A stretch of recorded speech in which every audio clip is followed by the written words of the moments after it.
ഒരമ്മയുടെ കണ്ണുനീരിനും പ്രാർത്ഥനയ്ക്കും മുന്നിൽ സാക്ഷാൽ നാഗരാജാവ് മകനായി അവതരിച്ച അത്ഭുത ഭൂമി, അതാണ് മണ്ണാറശാല. ഈ ഐതിഹ്യം തുടങ്ങുന്നത് പരശുരാമനിൽ നിന്നാണ്. മഴ എറിഞ്ഞ് അദ്ദേഹം സൃഷ്ടിച്ച കേരളത്തിലെ മണ്ണിന് കടുത്ത ഉപ്പുരസമായിരുന്നു. ഇത് മാറ്റാൻ സർപ്പവിഷത്തിന് മാത്രമേ സാധിക്കൂ എന്ന ശിവന്റെ ഉപദേശപ്രകാരം പരശുരാമൻ കഠിന തപസ് ചെയ്ത് നാഗരാജാവിനെ അവിടെ കുടിയിരുത്തി.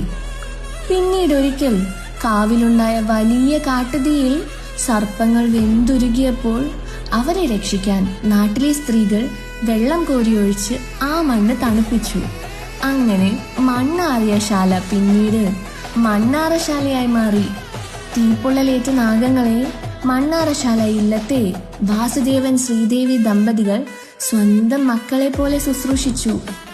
അവരുടെ ഭക്തിയിൽ പ്രസാദിച്ച നാഗരാജാവ് താൻ തന്നെ അവർക്ക് മകനായി ജനിക്കുമെന്ന് വരം നൽകി. അധികം വൈകാതെ ശ്രീദേവി അന്തർജനം ഇരട്ട കുട്ടികൾക്ക് ജന്മം നൽകി. അതിലൊന്ന് ഒരു മനുഷ്യക്കുഞ്ഞും രണ്ടാമത്തേത് സാക്ഷാൽ നാഗരാജാവിന്റെ അവതാരമായ 5 തലയുള്ള സർപ്പകുമാരനായിരുന്നു. വളരും തോറും ആ ബാലനിലെ ദിവ്യപ്രഭാവം ഏറി വന്നു.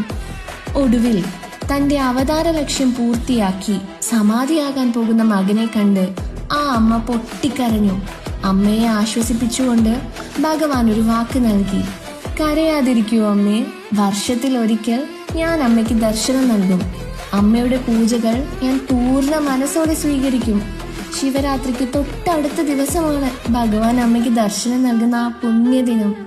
മണ്ണാറശാല കുടുംബാംഗങ്ങൾക്ക് നാഗരാജാവ് വെറും ഒരു ദൈവമല്ല, അവരെ കാത്തു സൂക്ഷിക്കുന്ന കാരണവനായ സാക്ഷാൽ മുത്തശ്ശനാണ്.